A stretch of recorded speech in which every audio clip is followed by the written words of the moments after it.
Good evening, everyone, and welcome to another edition of the MOACAC Show Me My Future, sponsored by the Missouri College of Admissions Counseling and StriveScan. Thank you for joining us. A few housekeeping announcements before we get started. Those of you in attendance live, you're able to use the Q&A button on your screen there to type any questions that you have for our presenters. You can do that at any time throughout their presentation, and we welcome you to do that and invite you to do that. Makes it a little bit more engaging for you and our presenters.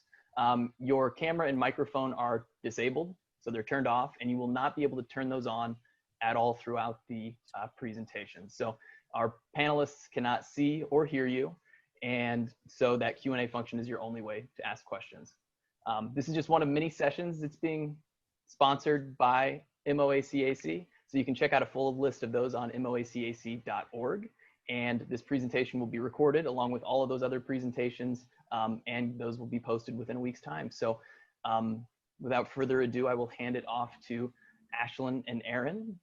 Yes, Ashlyn. Oh, I'm like, oh man, Ashlyn and Aaron with Pittsburg State University.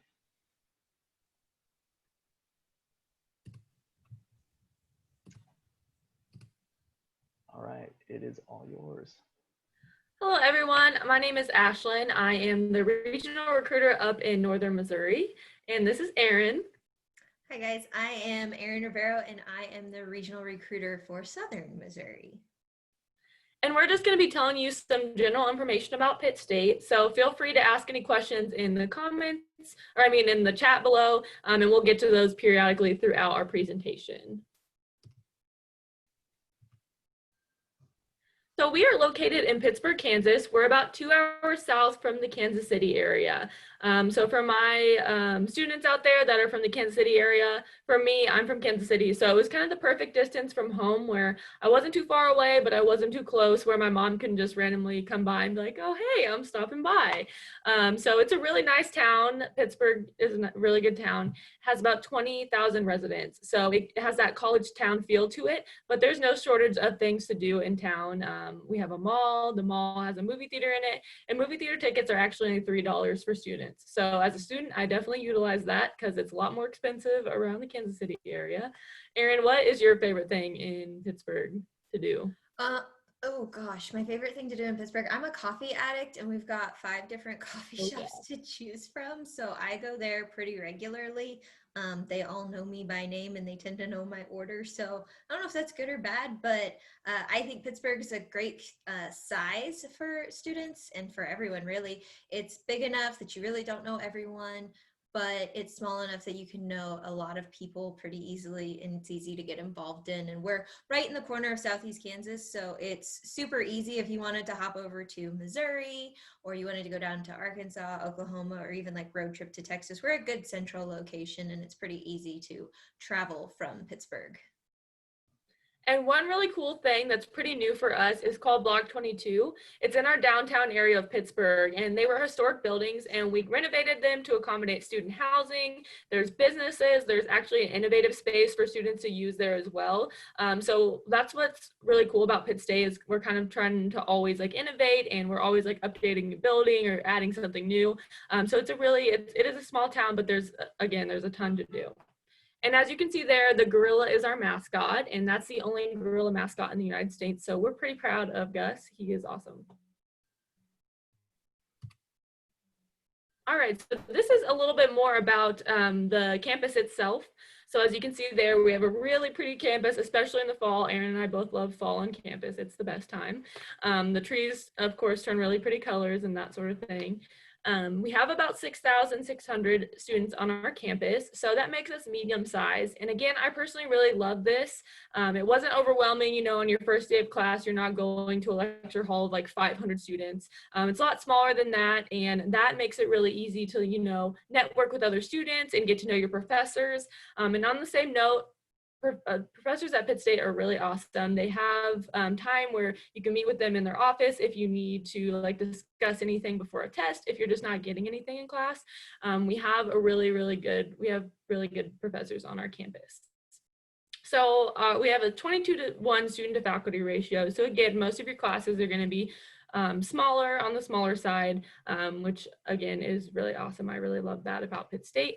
We also have over 100 different majors to choose from, so there's pretty much something for everybody. Some of our more popular programs are nursing, business, education, and then our technology department is really awesome as well, has a really high job placement rate too. So if you're into more of the technical side, then there's really good programs for you in the technology department. And we also have over 150 different clubs and organizations for you to get involved with, and I'll go a little bit more in depth on that later on. Erin, is there anything you want to add on? When you talk about the professors being involved with students, I always think about how I was in a class, I think my largest class was 80. Typically the average class size is 20, and my more focused classes had 10. But in my bigger class, about 80 of us, I sat in the back and I hid because it was astronomy, and I'm an English major, so I know nothing about astronomy, and everything I thought I knew was proven wrong on day one. So I just hid in the back behind my textbook, and it was a big class, so we would sign in to show that we were there. And I remember running into my professor outside of the building one day, and it wasn't right before class, it wasn't right after class, it wasn't even on a class day. And I see her and she goes, "Hi, Erin, are you enjoying our class?" And I just paused. And I'm like, "Dr. Scarborough, am I in trouble? Am I failing your class? Like, why do you know my name?" She's like, "You're in my astronomy class on Monday, Wednesday, Friday." I was like, "Right, but I hide in the back because you proved that I know nothing about astronomy." She goes, "But you're still in my class. Like, are you enjoying it? How do you like the class?" And to know that even in a class that size, you're getting one-on-one with those professors. And like me, I'm the student that I go in and I want to know my professors, and I want them to know what's going on so that if I'm gone, they know I'm not just playing hooky. But at the same time, I still had that line of, "Okay, you know me, but you don't know me that well." Whereas my husband, he invited him to the wedding. So everyone's experience is a little different. And I think that's something that makes Pitt State so unique, is that you can have such vastly different experiences. Yep, definitely. All right, so campus living. As a freshman, unless you live within 50 miles of our campus, you do have to live on campus, which is actually a really, really fun opportunity. I loved living on campus. Erin, I know you love living on campus too. Yes, I actually lived within that 50 miles of the university and chose to.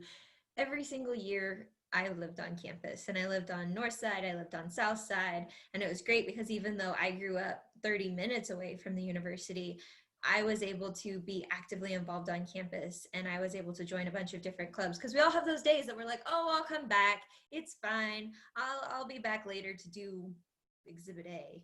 And then you get home and you take off your shoes and you're done. You're not getting off that couch. You're not putting your shoes back on. You're not driving 10 minutes to go do anything. Whereas when I lived on campus, like, I could go to my res hall room and I could chill and I could relax. I could even take a nap if I needed to. But then to go to the events, to go to the activities, I wasn't having to drive places. And I still had that motivation because I could hear stuff happening. I had other roommates or I guess floor mates, as you would call them, on the floor, that were going to the events, and they're knocking on my door. "Aren't you coming? You said you were coming to this. Why aren't you ready yet? Put your shoes on, let's go." And so it was kind of nice to have that experience and to know that, like, most of my classmates, they actually chose to live at home. And the large majority, probably 80% of them, were not as actively involved on campus. And one actually, our sophomore year, moved to campus because he's like, "You were at everything and I missed so much." So it's just neat opportunities. Yeah, definitely. You always have someone to go to the dining hall with when you live on campus. You never have to go eat alone, which is really fun. But as a freshman, you can choose two different options. We have your traditional style dorms, which if you've been on a college campus, you've probably seen this type of dorm. It's just you living with another student in one unit, and you get to choose your roommate, or you can have a random roommate. I went the random roommate route, and I was a little nervous about that. It's kind of nerve-wracking moving in with someone you've never met before. But for me, it actually turned out really well, and we're actually still really good friends to this day. So we do have you fill out a survey that kind of matches you up with someone who has similar interests as you. So it's not just a complete stranger, you're going to have things in common with them. But then the other option is our more apartment or suite style dorms, which is, I also lived in Crimson Commons, which is one of our suite style dorms. And that's 4 students living in one apartment, and it's kind of kind of like an apartment, but you get your own bedroom and then you share your common area with 3 other students. So you share a bathroom, a kitchenette, and then a living room area. So that's the other option, and you do have to have a certain GPA to live in those as a freshman. So I would say most freshmen do live in the traditional style dorms. And then for the meal plan, we do, oh, sorry, Erin, what were you gonna say? Oh, you're fine. I was just gonna say, when it comes to the traditional style res halls, like personally, my 2 cents worth is that if you're coming in as an incoming freshman, it actually benefits you to live in the traditional style over the apartment style. I lived in both as well. And like, I lived in the apartment style my sophomore year. And so I already kind of had that routine, my own rhythm. I was already involved in a bunch of clubs. I knew what to expect going into it. And I already had a bunch of familiar faces and connections on campus. But I made those connections by living in the traditional style residence halls my freshman year. I was able to constantly see familiar faces and have those people constantly around, hanging out. Like we'd randomly just sit in the hallway and visit for 3 hours or watch movies together. And I feel like that really helped me find my rhythm and find my pattern at Pitt State and find my group. As opposed to when you're in the apartments, especially if you're an introvert, and there's nothing against introverts at all. I just know my roommates were introverts, and so they never left the room. And so because they were able to already have established something at Pitt State as well, because we were all sophomores, they already knew kind of their clubs, their organizations, what they were going to be doing. But it was much easier for them to come home and walk into their room, shut the door, and not get involved. And I worry with some of our freshmen that they're maybe not getting the full experience because they go back, they go into their room, they shut the door, and really outside of their roommates, they're not getting involved and they're not meeting other people. They're not seeing familiar faces because you are in the same building. You see each other all the time, but you're not running into each other in the hallway or the bathroom or the lobby. So you can't really make those connections quite as easily with the apartments. So I always encourage freshmen, I'm like, live in the traditional. Like it's a little outside of your comfort zone, but I feel like the pros outweigh the cons with that. Yeah, for sure. I definitely second that.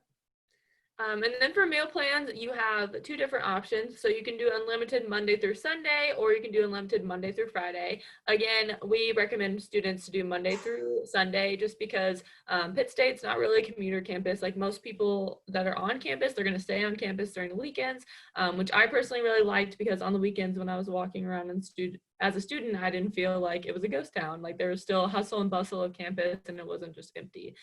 So yeah, definitely go for the unlimited Monday through Sunday as a freshman. And then we do have new admission requirements for this upcoming year.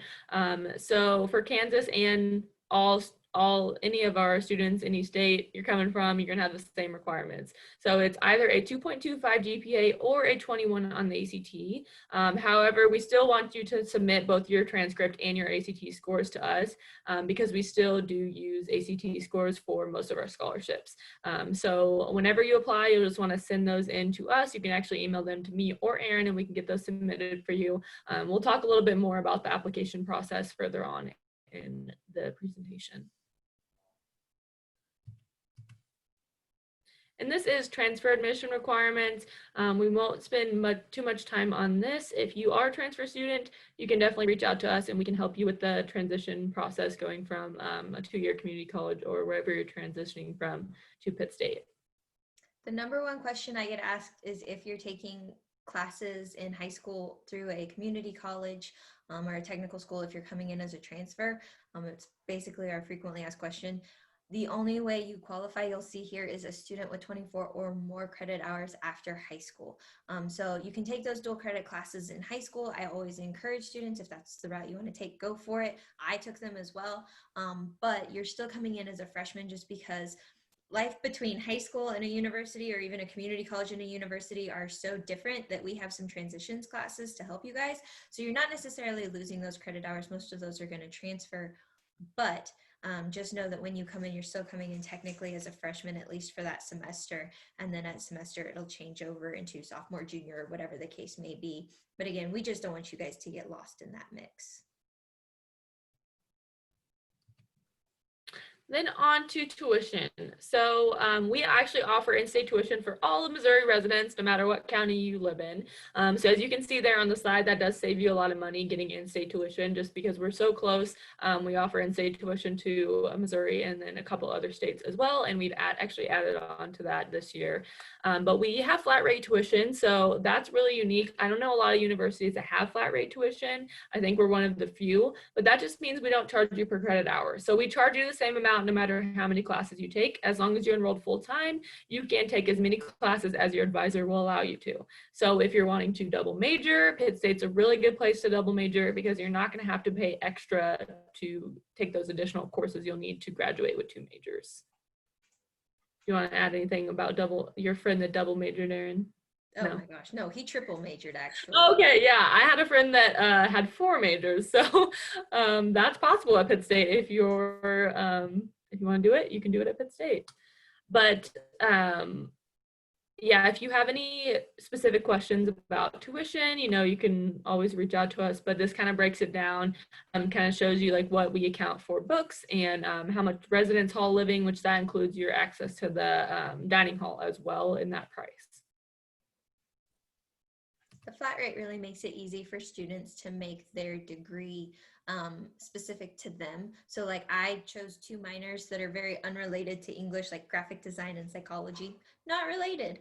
However, it was what I was interested in. And so I was able to cater my degree to me. And so I always tell students, feel free to utilize that flat rate tuition to get a degree that fits you perfectly. Whether it's to help market you or it's just your passions, your hobbies that you can maybe turn into a career at some point. Definitely utilize that flat rate with that. All right, so on to scholarships. These are the different scholarships that we offer at Pitt State. The academic scholarships are going to be specifically what we're going to be talking about in the next slide and kind of going over the specifics of those. But we also have athletic scholarships, a legacy scholarship, and then departmental. So you'll just want to check in with the major that you're going to choose and see what different departmental scholarships that they offer. And there's actually a website you can go to that's at the bottom of this slide right down here, the pittstate.edu/scholarships. That is going to give you the comprehensive list of all the different scholarships and what department you have to be in and that sort of thing. So definitely check that out so you can kind of like guess at how much you will get in scholarships. But I'll kind of go over the different categories that we offer. So honors college is our highest level of scholarship, as you can see there. If you have a 28 on the ACT or in a 3.5 GPA, then you can actually qualify for honors college. And that is a completely separate application. So you'll apply for that separately, and the deadline for that, as you can see there, is January 15th. And then academic achievement, this is one that when you apply for admission at Pitt State, you'll actually be applying for the rest of these scholarships as well automatically. So I just always tell students to make sure to apply by February 1st, just because that is our deadline for scholarships. So just make sure to get in your transcripts, your ACT, all that good stuff before the February 1st deadline. But as you can see there, academic achievement, based on your ACT and GPA, you can kind of see like how much you would get for those. Then valedictorian, that's if you graduate first in your class, we'll give you a scholarship for that. Diversity, that can mean a lot of different things. So I was a first generation college student, so I qualified for this one. So if you have any specific questions to see if you'd qualify for that, you can ask me, or I can send you the additional information from our scholarship website. And then alumni legacy, I don't know if you guys have ever seen the Pitt State alumni the Pitt State alumni license plate. It just has the split face in the middle of it. So when our alumni buy those, that actually goes towards the scholarship. So if your parents or grandparents went to Pitt State, then you would qualify for this one. And then departmental, we kind of already went over that. So you can just go to that website and see the different scholarships that we offer on that. So this is all about FAFSA. FAFSA actually opened up today, so you can start applying for FAFSA if you're a senior. But if you have any questions about FAFSA, feel free to reach out to our financial aid office. They're super helpful. Again, I was a first generation college student, so I didn't know anything about any of this, and I had 100 questions, and they were always super helpful, super patient with me. So don't hesitate to reach out to them and ask them any questions that you have related to the financial aspect of college. And then this is a little bit more into FAFSA, so kind of goes into the difference between grants, loans, and that sort of thing. So grants, you do not have to pay back, and then loans, you do have to pay back. You can also work on our campus to help pay for college. I think working on campus is really, really awesome. We have a wide range of jobs that you can do, and they're a little bit more flexible with your schedule than if you were to work at, say, like Walmart in town. Erin, you worked on campus, didn't you? I technically was a resident assistant, which is working on campus. But I loved it because they paid for my housing and my food. So I always encourage students. I think I should have worked more on campus. All I did was be an RA, but I have talked to students who have actually gotten to work with dispatch in our university police department. We have students that work in our office in admission, in our campus visit office. We have a lot of students. I mean, I think every department has student employees. And so even if you are not necessarily majoring in that, so for example, I know a nursing student that was working in our School of Construction as their front office assistant. That's something that you can put on your resume. That's something that you can, build skills with. Even if it's not within your degree program, it's still going to help you in the long run. So Exhibit A, I like using that a lot. Students that work in a dispatch for a UPD, that's not something I'm ever going to be able to do. Now, maybe I need it, maybe I don't need it, but long term, it's kind of nice to be able to have those stories to tell. It's nice to say on your resume, I can handle a crisis situation because I have done this. I have great communication skills because I had to. Different things like that again are just going to help make you more marketable and give you experiences that right now I cannot just walk in and be a dispatcher with our Pittsburgh Police Department. They'd be like, who are you? Get out. No, that's not how that works. However, our students are already trained. So if they go into a new city or are looking for something that maybe is outside of their career field, they still have that experience to help them. Right. And we have a really cool website. It's called Gorillas for Hire. You can actually use it to search up jobs that are on our campus. And I actually used it to search jobs when I graduated as well. Employers that know that Pitt State grads are amazing. They will post their jobs on there. So you can look up jobs and internships as well on there. And it's just a really awesome way to kind of network after college and while you're in college too. So a little bit more exciting than loans and that sort of thing, athletics. We are Division II for athletics, and as you can see here, we have a wide range of different options for men and women, and we actually are having a football season this year, which is really exciting. We were really sad at first when we found out that we weren't having games, and now we are. So football season at Pitt State is one of my favorite times. I know, Erin, it's one of your favorite times too, so that is so much fun. Do you have anything to add about our athletic programs, Erin? One of the things that's really neat about Pittsburgh, the community as a whole, is that they really support the university. And I feel like you see that the most when it comes to our athletics and our sporting events, because the entire community comes out to support them.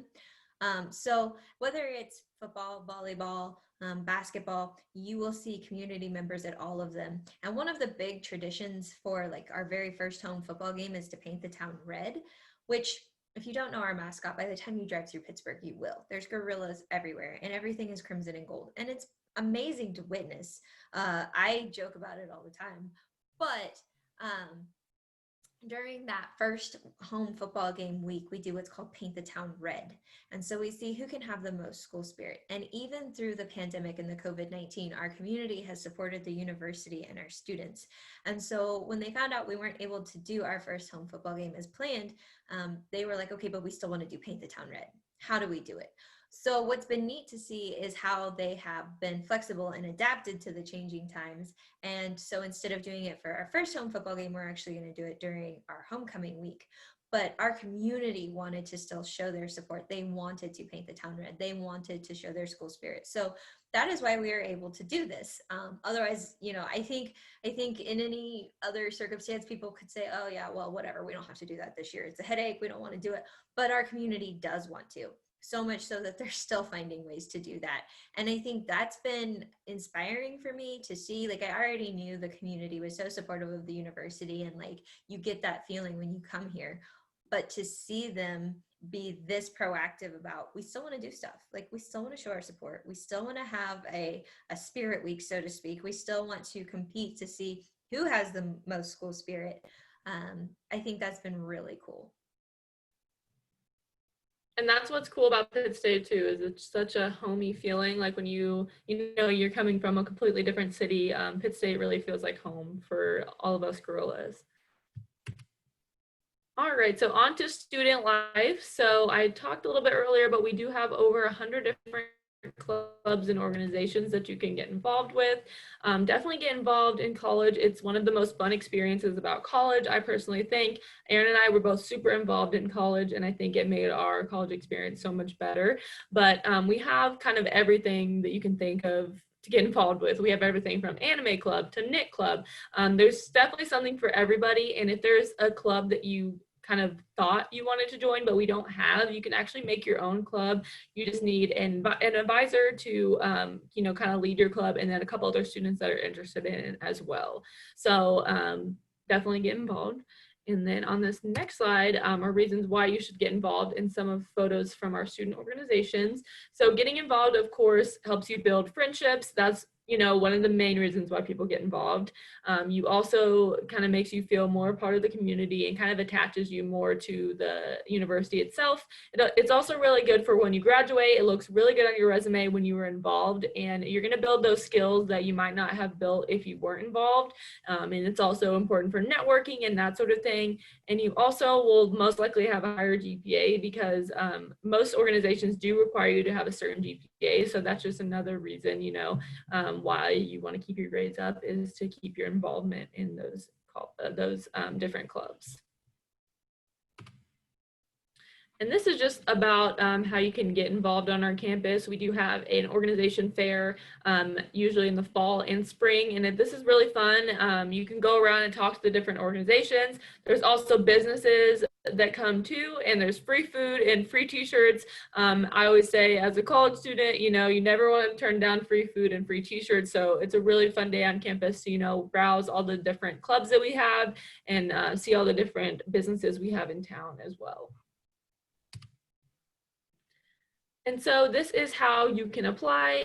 There's a $30 application fee. We also need your transcripts and ACT scores, which you can email those to me, and I'll get those submitted for you. And like I mentioned earlier, the scholarship application is included with the admission application. So kind of a one-stop shop. Just make sure to apply before February 1st of your senior year. And this is just the final checklist of after you apply, what else you need to do. You'll need to register for CARES, which is our orientation that's held in the summer after your senior year. You come down to campus and make your schedule and those sort of things. It's a really fun time, kind of gets you excited about the upcoming year. And then we also need you to submit your immunization records to the Student Health Center. We need your transcript when you graduate as well, and then also your scholarship application, like I mentioned earlier. All right, so now we can answer some questions if you guys want to submit those in the chat box if you haven't already. And I will leave up our contact information while we're answering those questions. So you guys can email us, text us, call us, whatever, if you have questions after this as well. Don't see a lot of questions yet. One thing I will say though, to go back to the clubs and organizations, I know Ashlyn and I were both very involved, but something that I always mention is I say to join 3 clubs, join one that is within your major, because we have them for every major, and then join 2 that are just for fun. Like you guys saw hammocks, there's a hammock club, there's a zombie apocalypse survival club. We have religious, we have political, we have a little bit of everything. And I have students that are like, okay, but can you actually get a job by joining a club? And to simply say it, put it, whatever, I'm stuttering through it, but to put it simply, you can. I actually ended up in this position, and I think Ashlyn, it helped you. We both ended up working for the Office of Admission because of a club. I was a student ambassador, and so you know, you work in the Office of Admission, the director sees you, the director knows you. If you're active in it and you're going to all the extra events and you're doing Pitt Cares as a Cares leader and you're doing all of that, it helps you put your foot in the door. And then when you come back and apply for the job a few years later, they're like, wait a second, I remember you. You're like, oh yeah, that was me. I was an ambassador and a cares leader. And hi, I would really like to work for you and continue to talk about Pitt State to potential students. And so you can definitely make a club a way to network and move into a career position. You're going to make connections. They're going to be within that degree that you have or within interests that you have. So that's a step up. You know, you're going to like it. But I tell students, you know, with the common interests, whether you're coming from 15 miles away or 500 miles away, you're going to want some new faces. Maybe a bunch of your classmates come to Pitt State, or maybe you're the only one from your school. You're going to have familiar faces with common interests immediately by joining a club. Don't overwhelm yourself. I actually got yelled at, so to speak, by one of the guys in campus activities because I was like, yeah, freshman year I joined like 15 clubs. He goes, you did not. I was like, is that a challenge? Like, you want me to list them for you? And so I started telling him all of these clubs that I joined, and he's like, and how were your grades? And I'm like, yeah, they were still up there. Like, I was content with them. They weren't all A's, but I was not failing any of my classes. And he's like, okay, well, I got to give you props because I usually tell limit it. Like, freshman year, limit it because you're trying to find a balance. And I'm like, oh, well, I didn't. But everyone's a little different. I grew up, you get out of it what you put into it. In high school, I was involved in every club I could be and every extracurricular activity I could be. So coming to college, it was the same way. I had something to do every single night. People are like, oh, what's there to do in Pittsburgh? It's a small community. Like, you have one mall. Right. But with my clubs and activities, we had movie nights. We had, I mean, it's fall right now. We had bonfire nights, hayride nights. We had, I mean, you list it, snack nights. There was a casino night. I mean, just something going on every single night, whether it was a hypnotist on campus, something at the park, a study night, everything. And by joining all of those clubs, I think the only night I didn't have something going on was Tuesday night, which was actually technically residence hall assembly. But because I was an RA, I was on duty on Tuesday nights. So, I mean, my weeks were full. And I could always skip. Like, it wasn't one of those things that I had to be there. But I liked being busy and I liked having things to do. So for me, it was great having that problem of every single night there was something going on. But if I needed time to study, like, I knew I wasn't going to get guilted because I missed a meeting or a visit or a movie night. And sometimes we all had to study. And so instead of going and watching movies, we might have Netflix playing and be studying at the same time and quizzing each other. And it was kind of fun because you'd learn about their majors too. So, you know, I always tell students, again, you get out of it what you put into it. The more involved you are, the more you're going to get out of it. Joining a club could turn into a career. Ashlyn and I are living proof of that. I still visit with a lot of my professors. I'm sure Ashlyn still visits with a lot of hers. But again, I was like, oh, hey, Facebook friend, it's cool. Hi, how you been? You're doing good. Good to know. See you. Bye. My husband goes and visits his professors on campus and has lunch with them.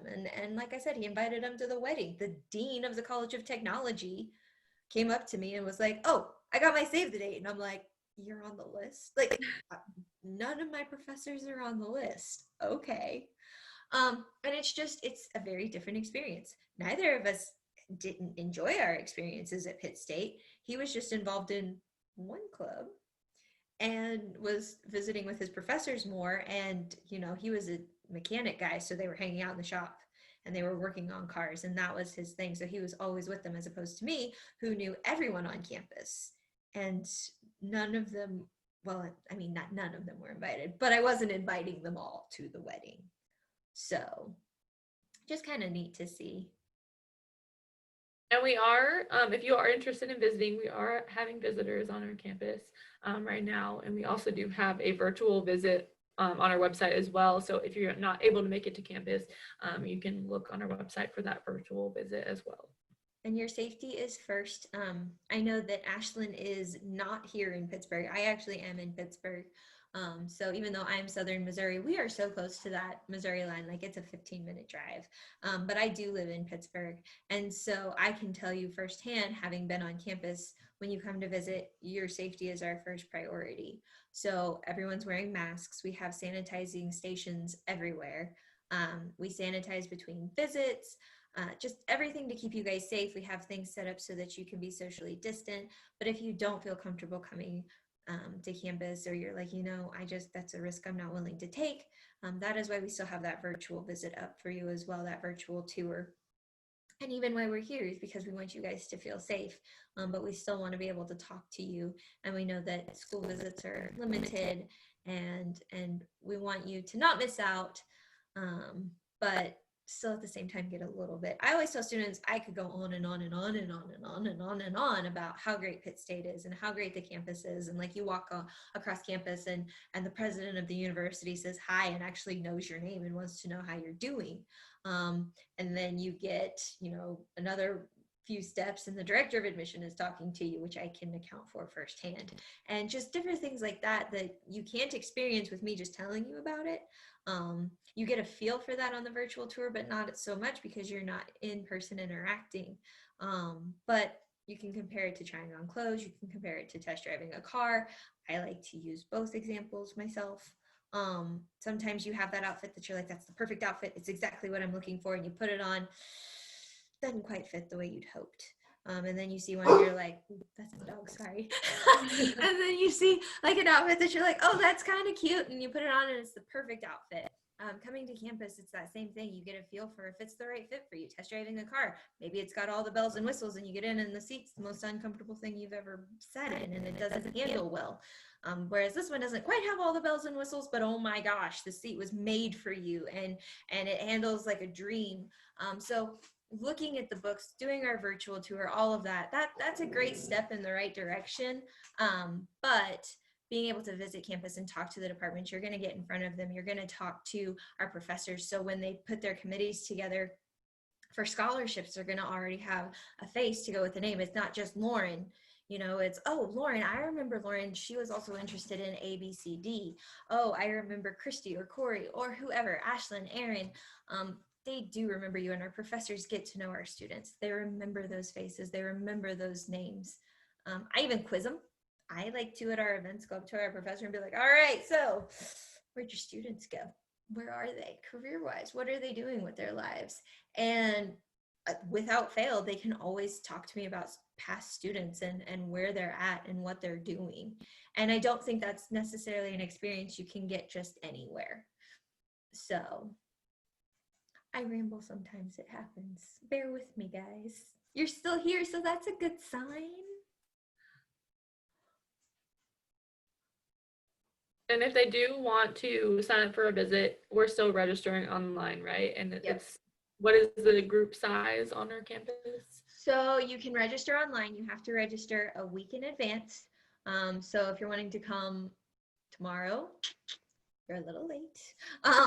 So make sure you sign up online. I believe it's 3 students per session, and then you're allowed to bring 2 guests because we're still trying to limit it to about 10. So by the time we have 3 students and 2 guests, you've got your 9, and then our tour guides makes 10. So for safety reasons, we're trying to keep it smaller. If you were to have more than 2 guests, we do work with that, but we limit the number on campus at any given time within those visits. I'm trying to think. You do, when you sign up, you do get a cool t-shirt for visiting us. I'm always a fan of free stuff, even though I'm no longer a student. I still love free stuff. So one of the questions we got asked is, are the tours only during the week? Currently, yes, Monday through Friday. Now, if there's a Saturday that you're going to be on campus, we do sometimes make exceptions. Like I know our director has given some Saturday tours, but you have to get those approved. So make sure you call or reach out to the director for that. But typically it's Monday through Friday, 3 times a day we do a tour and then a presentation, which the presentations are kind of similar to what you're getting here, but you're with students and graduate assistants. And then we We do try to have some events during weekends. Like we usually have a Rumble in the Jungle, but this year with COVID-19, we're actually doing our Rumble in the Jungle on a Wednesday, and we're going to do it virtually instead of in person, again, for safety reasons. That's typically a large event. And so just to keep everyone safe, we're doing it online. But you can still do those virtual tours anytime, 24/7 it's available. But as far as a student-led tour, those are going to be limited to Monday through Friday. Any other questions I can answer for you guys? I like having questions. It helps me interact. Nothing. I apologize for my dog. You know, they keep life interesting. I was wondering, I'm like, I wonder if she's going to bark. She made it this far. I always think of that.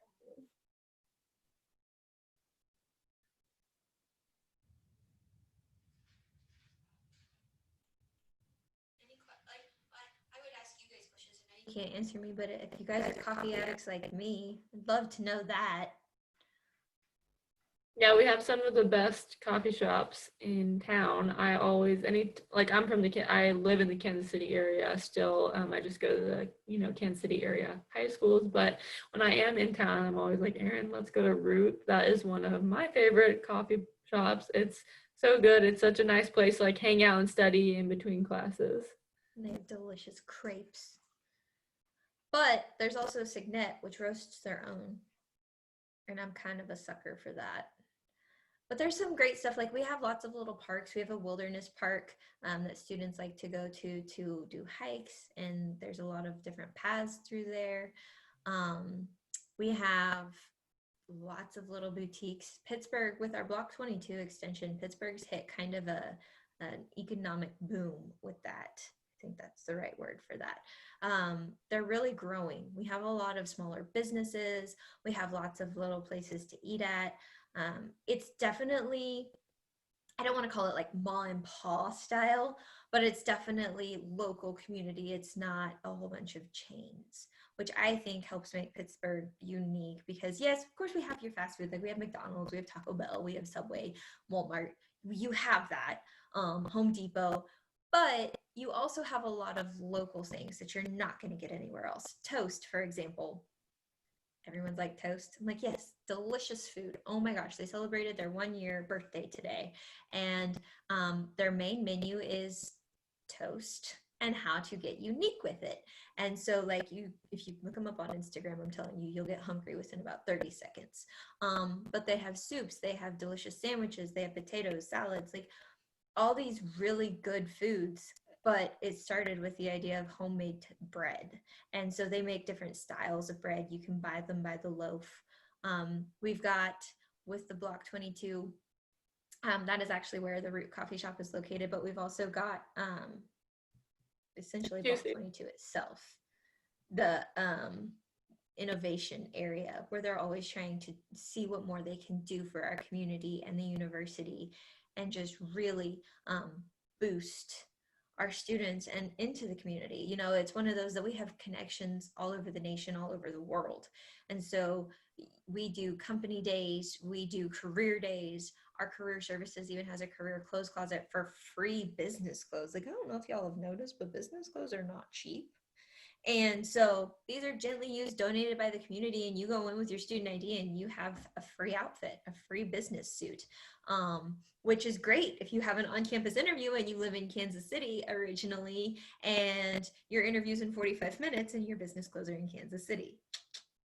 Going to be difficult to get up there and back. Do not break the speed limit for that. Just go to our business closet and our career clothes closet and get something gently used, brand new to you, to look sharp, to feel confident. And then it's kind of our gift to you to say, this is your power suit, keep it, good luck. So we have a lot of resources for our students to use to not just come and have a great experience at Pitt State. Like, yes, that's what we want, but we don't just want anyone to have a job kind of thing. Like, we want you to have a career. We want you to love what you're doing. We want you to feel confident when you graduate. Go in and have them critique your resume. Okay, I mentioned I'm an English major, so I think I know all the fancy words. And so I go in with my resume and I'm like, this is a winner. You can't even, and they bring out that red pen that is my mortal enemy. And they're like, here, you can improve this and you can improve this. And it's not to make me feel incompetent. It's to say, this is how you can make yourself look even better. And I like to challenge them every time I go in for a mock interview, which I don't now because I have my career. But when I went in several times as a student, and every time I said something vastly different, just to see if they could ask me questions relevant to that company and that career. Like Disney University. I would go to Disney University, ask me questions about that they would ask me. And they have files from all of these different universities and companies so that if you want to continue into a master's program, they can help get you there.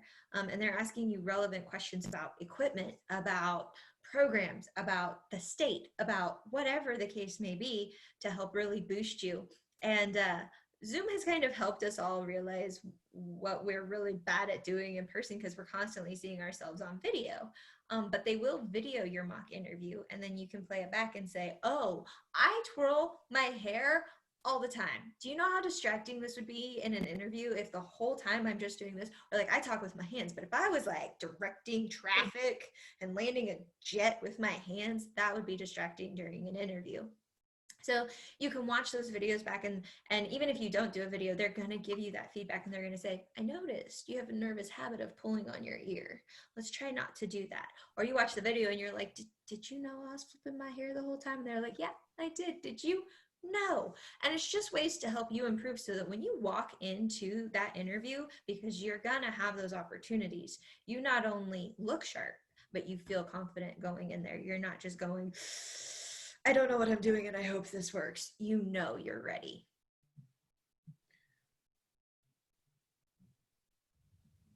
And on that note, I might have to jump in here just because we have reached that 45-minute mark. Great job. I'm going to do a quick, I'm going to take over the screen share here just really fast. And I mean, do you guys have like a 20-second, any closing remarks that you'd like to give? Well, thank you guys for joining us today.